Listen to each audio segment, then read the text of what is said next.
Flowers top singer season 5 കുട്ടിപ്പാട്ടുകാരുടെ പാട്ടുകൾ നമ്മൾ daily കേൾക്കുന്നതാണല്ലോ. അപ്പോൾ ആ ഒരു മനോഹര ഗാനം കേട്ട് ആസ്വദിക്കുന്നവരാണ് നമ്മളെല്ലാവരും.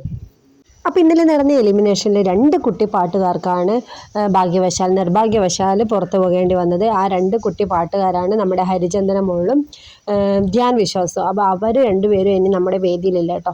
വേദിയിൽ നിന്ന് എലിമിനേറ്റ് ആയിട്ട് പോയിട്ടിരിക്കുകയാണ്. ബാക്കി എല്ലാ മക്കളും സേഫായിട്ടിരിക്കുകയാണ്. അപ്പോൾ എല്ലാ മക്കളുടെ പാട്ടും എല്ലാവരും ആസ്വദിച്ച് കേൾക്കുമെന്ന് വിശ്വസിക്കുന്നു. ഈ 2 കുട്ടി പാട്ടുകാരും അതിമനോഹരമായി പാട്ട് പാടുന്നവരാണ്. പക്ഷേ നമുക്ക് വേദിയിൽ മുന്നോട്ട് പോകണമെങ്കിൽ ഓരോരുത്തരായി ഇങ്ങനെ എലിമിനേറ്റ് ചെയ്ത് പോയി കഴിഞ്ഞാലേ നമുക്ക് ടോപ്പ് സിംഗറിൻ്റെ വിന്നറെ കണ്ടുപിടിക്കാനാവും. അപ്പോൾ ആരും വിഷമിക്കേണ്ടതില്ല. എല്ലാ മക്കളും ഒന്നിനൊന്ന് മെച്ചമാണ്. എല്ലാവരും അടിപൊളിയായി പാടുന്ന പാട്ടുകാരാണ്. അപ്പോൾ നമ്മുടെ ഫ്ലവേഴ്സിൽ നിങ്ങളുടെ അഭിപ്രായം എന്താണ്? ഫ്ലവേഴ്സ് ചാനലിൽ ഈ ഒരു തീരുമാനം ശരിയാണോ? ഈ കുട്ടികൾ തന്നെയാണോ പുറത്തു പോകേണ്ടത്? നിങ്ങളുടെ വിലയേറിയ അഭിപ്രായങ്ങൾ കമൻറ്റായി ഇടുക കേട്ടോ. നമ്മളെ വീഡിയോ ഇഷ്ടപ്പെട്ടാൽ ലൈക്ക് ചെയ്യാൻ മറക്കല്ലേ. താങ്ക്